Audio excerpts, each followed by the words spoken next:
आंनि मुङा उथ्रिसार गोरा ब्रह्म। दा आङो एक्स NDBS नि सासे जुनियर सोद्रोमा। दा दिनैनि बे हरखाब जिखिनि प्रेस मिट लानाय जिखिनि हाबाफारि बेखौ लानायनि मोनसे उद्देश्य दङ। दा बे उद्देश्यखौ जोङो फारि फारि बुंलांजोबगोन मानि थाखाय हरखाबै लानाय जादों। आरो दा आं माखासे गुबै बाथ्राखौ बुंनायनि सिगांनो आं नैबे बाथ्राखौ आं बुंग्रोनो सानो। जिखिनि अपोजिशन पार्टिनि सुबुंफ्रा जोंखौ दा बुंनो हागौ मिडियाफोराव नुयोब्ला बिसोरलाय माब्लानि NDB जाखो, माब्ला NDBआव जयेन जाहैनाय, बेफोरबायदि अपोजिशन पार्टिनि सुबुंफोरा बुंबाय बायनो हागौ। आरो दा जों माबोरै NDBS बे मुंखौ बोरै मोनखो आरो जों माबोरै NDBSआव बोरै जयेन जाहैखो बेनि उद्देश्यखौ आङो सुंद'यै बुंग्रोगोन माखासे इम्परटेन्ट बाथ्राखौ बुंनायनि सिगांनो।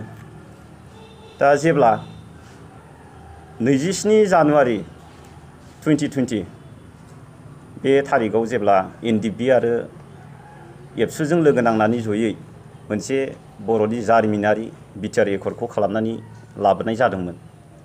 आरो बै बिटिआर एकर्ड खालामनायनि सिगां आरो उनावहाय NDBS नि दैदेनगिरि सारमोना NDBS नि पपुलेसनखौ खम जानायलाय सरकारनि सिगाङाव माखासे NDBS नि केडार्सफोरखौ गोबां दिन्थिनो थाखाय सरकारनि नोजोराव NDBS नि केडार्सफोरखौ थारमाने गोबां दिन्थिनो थाखाय बेवहाय बिटिआर एकर्डनि सिगां आरो उनाव बेखौ सेपारेटलि गोदानै जयनिं केडार्सफोरखौ नांगौ जानायलाय लासावनाय जादोंमोन। दा थिग बिदिनो जोंबो बै गोदानै केडार्सफोर लासावनाय समाव जोंबो सेपारेटलि बेवहाय थांनाय जादोंमोन। जोंनि कख्लाबारि सिमला सेक्सन एरियानिफ्राय 178 नि बारा बेवहाय जोङो गोदानै NDBSआव जयेन जाहैनाय जादोंमोन। दा बिनि गेजेरावनो दा माखासेया बिदिनो लोमजानाय साजानाय आरो माखासे सैज' खालामनो हायियाव फैफिननाय जादों माखासेया। थिग बिदिनो 178 जन बेखिनिया एक्टिभ बेयाव थानाय जादों आरो NDBSआव जयनिं गोदानै जुनियर। बे हिसाबै जोङो 178आ फिक्स थानाय जादों। बे हिसाबै जोङो 178आ फिक्स थानाय जादों। दा बिनि गेजेरावनो बिदिनो दा बारहावाया इलेक्सननि थाखाय बारहावा मोनसे जानानै फैबाय। बिदिनो जोंखौ बिदिनो सेक्सन लायै सेक्सन बिदिनो बबेबा टाउनाव फाथायहरबाय, बिदिनो गामि ओनसोलावबो जोंखौ फाथायहरबाय। थिग बिब्दिनो जोंखौबो कख्लाबारि समस्ति हिसाबै सिमला सेक्सन मोनसे दानानै जोंखौबो दैथायहरनाय जादों गामि गामि।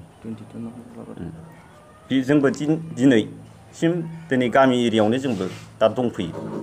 दा बिब्दिनो दा इलेक्सननि बारहावा हिसाबै दैदेनगिरि जिखिनि जोंनि NDBS नि माखासे सारमोनाबो मोनफा मोनफा गुबुन गुबुन लामाजों थांनो हमबाय गोसो गोरोबलायियाव। थिग बिब्दिनो दा सारमोनाबो बेबायदिनो जादोंब्ला जोंथ' केडार्सफोराबोथ' बिदिनो गावस्रालायनाय थांखागोन। थिग बिदिनो जोंबो कख्लाबारि समस्तियाव जेसेबांखि NDBS जुनियर केडार्सफोर थांदोङो जों खौसेयै जमा रायज्लायलायनानै जोङो बबे दैदेनगिरिजों सोर सासेजों थाङोब्ला मोजां जागोन आरो बबे लामाजों खारोब्ला जोङो साबसिन जागोन, जों बेखौ जोङो थि रायज्लायलायनायनि गेजेरजों जोङो मोनसे सिद्धान्त लानायसै। जोङो फेरेंगा सारजों जोङो थानानै जोङो UPPLखौ जोङो जगदान होनोसै होननानै जोङो मोनसे थिरांथा लानायसै आरो। दा बिदिनो जोङो UPPL जोंनि 22 नं कख्लाबारि UPPL बे दोलोआबो जोंखौ बरायनाय मोनसे हाबाफारि लालांबाय। थांनाय 2 थारिख 2 जुलाइ खालि जोंखौ बरायनाय हाबाफारि लादों। आरो बे बरायनाय हाबाफारियाव जोङो गासैबो लोब लोबै जेसेबांखि केडार्सफोर दङ जों बेवहाय जोङो बराय जाहैदों आरो। दा बिनि गेजेरावनो दा बे 178नि गेजेरावनो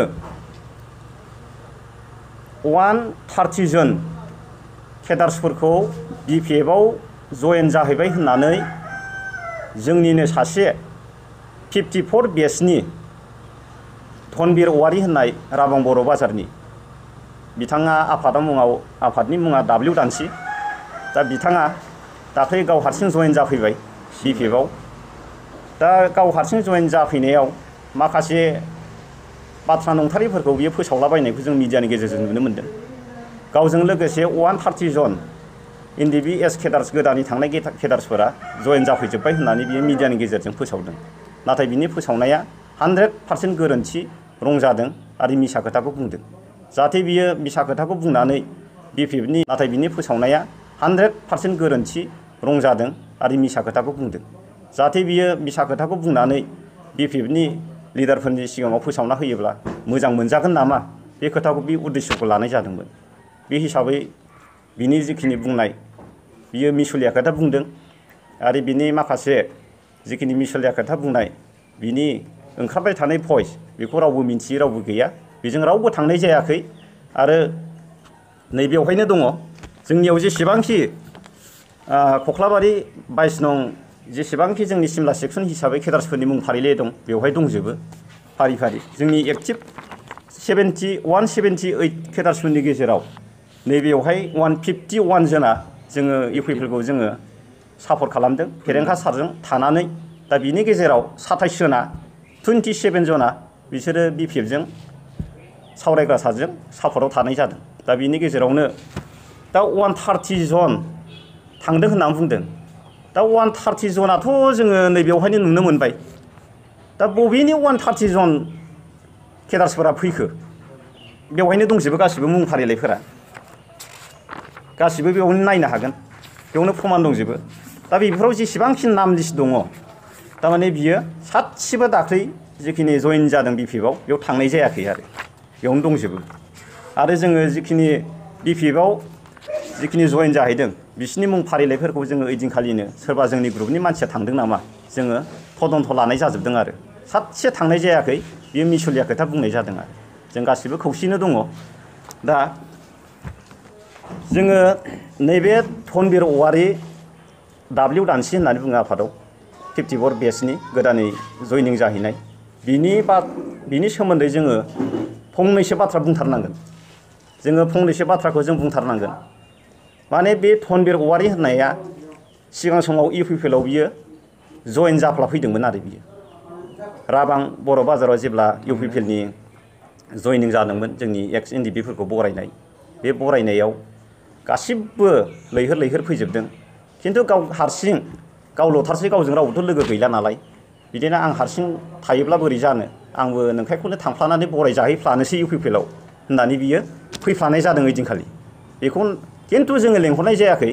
माथ्र बेखौ जों मिथिखायो बियो BPF-आव थाबाय थाग्रा मानसिखा, बियो BPF-नि मानसिफोरजोंनो बेनो लेना देना खालामबाय थाग्रा मानसिखा। बिसानि न'खरनि बाय बाहागि गासिबो भटआनो गोदोनिफ्रायनो नांगोलावनो थांबाय थाग्राखा। जों बेखौ बयबो मिथियै रावबो गैया। खिन्थु बियो ओइदिनखालि मा गोसो जानानै हागौमोन नामा बेखौ बियो सेस्था लादोंमोन आरो खिन्थु बिनि साननाया फैलर जानायसै, 100% फैलर जाबाय। रावखौबो सासेबो बियो लांनो हायाखै। दा बियो थांदोंब्लाबो बियो हारसिं जादों। ओमफ्राय जायफोर बेजों लोगोआव दङ जयेन जादों गासिबो BPF-नि मानसिखा आरो नांगोलाव सापर्ट खालामग्रा मानसिखा। जोंनि गोदानै थांनाय रावबो गैया। दा बिसिनि उद्देश्यआथ' बेनो जाय जयेन जादों बिसिनाथ' सासे जयेन जानाय मानसियानो मोनफ्रोमबो जायगायावनो जयेन जाफ्लेबाय थायो। बे मोनसे हुदा दं बिसिना। खेबसे जयेन जाबा खेबब्रै खेबबा सासे मानसियानो जयेन जाबाय थायो। बेबायदि हुदा आरो बिसिना। दा मिथिं दावथिं जेरावबो खालामब्लाथ' मानसियानो जाखाला नालाय। दा थिग बिब्दिनो गोजान गोजाननि मानसिखौ बुथुमलाबायनानै दाख्लै लाबोनाय खोनादों। दा बिदिनो जोंनि लोगोफोरखौ बै भकपुर एरियानिफ्राय गारि लाबोलायनानै फैदों होननाबो बुंदों। दाथ' भकपुर एरियानि जोंनि लोगोफोर दङ, नै बेवहायनो दंजोबो, गासिबोथ' गारि लानानै फैयाखै। दा ओरैबायदि मिसलिया खोथा बुंदों नैबे धनबीर औवारी W दानसिया। दा बेखौ जोङो गोख्रों रावै जों दा सोंखारियो। दा बिथाङा आफादखौ लानानै जोंनि ग्रुपखौ लानानै बिथाङा नामखौ फानसावनाङा। गाव थाङोब्ला हारसिं थांथों, खिन्थु जोंनि ग्रुपनि जिखिनि मानसिफोरनि जिखिनि मुं फारिलाइ नैबेफोरखौ लानानै बियो बानसावनाङा, गोग्गानाङा। जों बेखौ गोख्रों रावजों बिथांखौ सोंखारियो। दा बिथाङा गाव हारसिंनो मैदेर फालोआव जेनेबा फालोनिफ्राय गावनानै थांनाय मासे मैदेर होननानै दा बेखौ बुंजायो। दा बिथाङा दिङा गैयै मोनसे लैथो गेजेराव दा बिथाङा दङ।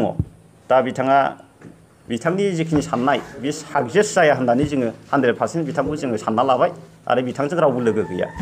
दा आं बाराखौ बुंला। दा सासे आंनिनो लोगो बि सुग्रेब बिथाङा दा फंनैसो बुंसिगोन।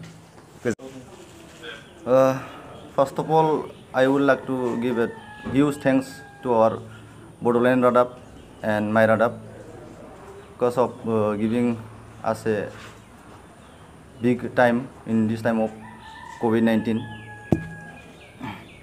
दिनैनि बे माबायाव फैनायनि उद्देश्यआनो जाहैबाय माने थांनाय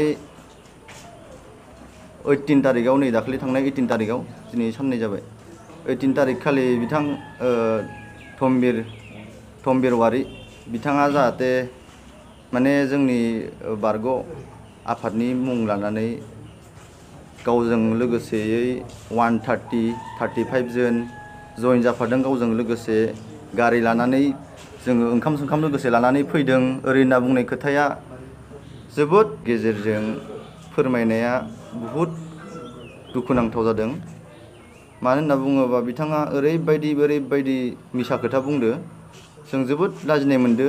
बिथाङाबो निजि लाजिनो लाजियाखै जों बेखौ मिथिला, खिन्थु जोङो खोनानानै नुनानै जोबोद लाजिनाय मोनदों। माने बिथांनि बुंनाय रावानो लाजाया। बिथाङा मा बुंदों, बिथाङा नोंथांमोनाथ' रायजोफोराथ' नुखादो बयबो गासिबो सिमलायाव जइन लानाय जादोंमोन नै दाखालि 18 तारिख खालि। बिथाङा BPFआवबो जइन जाबावबाय। सिगांनो जोंजों एखेलोगो जइनिं सेरेमनि खालि एखेलोगो UPPL हान्जायाव बिथाङा जइन जादोंमोन आरो नेक्स्ट टाइमाव आरो BPFजों जइन जालायबाय। बिथांनि गोसोआ माबायदि लेथ्रा गोसोनि मानसि बेखौ जों मिथिला, बिथांनि स्वभाबा माबायदि जों बेखौ मिथिला। दा आं बेखौनो बुंनो नागिरदों जे बिथाङा मा मोखाङै मा साहसै गावो जोंनि नै सिमला सेक्सननि बारग' आफादखौ लानानै गोग्गादो। बहुद लासिंसिं मोनदो जोङो। बिथांखौ आङो बुङो बिदि मिडियानि गेजेराव बिदि खोथा बुंनाया मोजां जायाखै, साबजायाखै। जोङो जोबोद गासिबो लोगोफोरा दुखु मोनदों। जोंहा सिमला सेक्सनाव जों टटेल 178 जन दङ। दा जों गासिबो बेवहाय फैजोबनो हायाखै। फैयोबाथ' बहुद दङ मानसिफोरा, फैनो हायाखै। सोरबा सुबिदानि थाखाय फैनो हायाखै। आङो बिथांखौ बुंनो नागिरदों जे बिथाङा, आं बिथांनिफ्राय मोनसे फिननाय लुबैबावदो। बिथाङा जुदि इदि मिसा खोथा बुंदो, बिथाङा जोंनो माबा प्रमान होनो हागोन नामा जे आंजों 135 जन फैदों होननानै? बिथाङाथ' प्रमान होनो हाया। मानो होनना बुङोबा जोंनावनो दंखायो नै रोखा दंखायो, जोंनावनो प्रमानानो गासिबो जोंनावनो रोखा दंखायो। जोंनि बारग' आफादनि लोगोफोरनि नामा 178 जननिया जोंनावनो गासिबो दंजोबखायो। बिथाङा मिसा खोथा बुंदों, ओरैबायदि लाजिनाय मोनदों। ससियेल मिडियानि गेजेरजों बिथाङा मबाइलजों हायो जिजोंनो हायो बिथाङा जोंनो मोनसे फिननाय होफिननांगौ थाबैनो, जों बेखौ लुबैयो। बिथाङा जोंनि सिगाङाव अपलजाइस खालामनांगोन, जों बेखौ लुबैयो। बिथाङा मानो ओरैबायदि मिसा खोथा बुंदो, जों बिखौ जोंनि सिगाङाव अपलजाइस खालामनांगौ थाबैनो गोख्रोंनो ससियेल मिडियानि गेजेरजों बेखौ लुबैयो। बिथाङा जाहाथे नेक्स्ट टाइमावबो बिदि चान्सखौ लाया, बिदि चान्सखौ आरो जाहाथे नेक्स्टआवबो खालामबावा, जोंजोंबो जइन जाफैबावा आरो गुबुनजोंबो थाङा, बेखौ जोङो बुङो। दा आंनि बुंनांगौआ सारानो बुंखाबाय सिगाङावनो जिखिनि बुंनांगौ। दा बिथाङा थाबैनो जोङो बिथांनियाव फिननायखौ लुबैयो ससियेल मिडियानि गेजेरजों। थाबैनो जोंनि सिगाङाव अपलजाइस खालामनांगौ, जाहाथे आं भुल मावफ्लांबाय, आं हारसिंसो थांदोंमोन बा लोगो सानै साथामसो लाना थांदोंमोन, बेखौ जोंनि सिगाङाव बिथाङा थाबैनो बुंनांगौ। बेखिनिखौनो बुंनानै आङो गोजोननायखौ बावहरनाय जाबाय।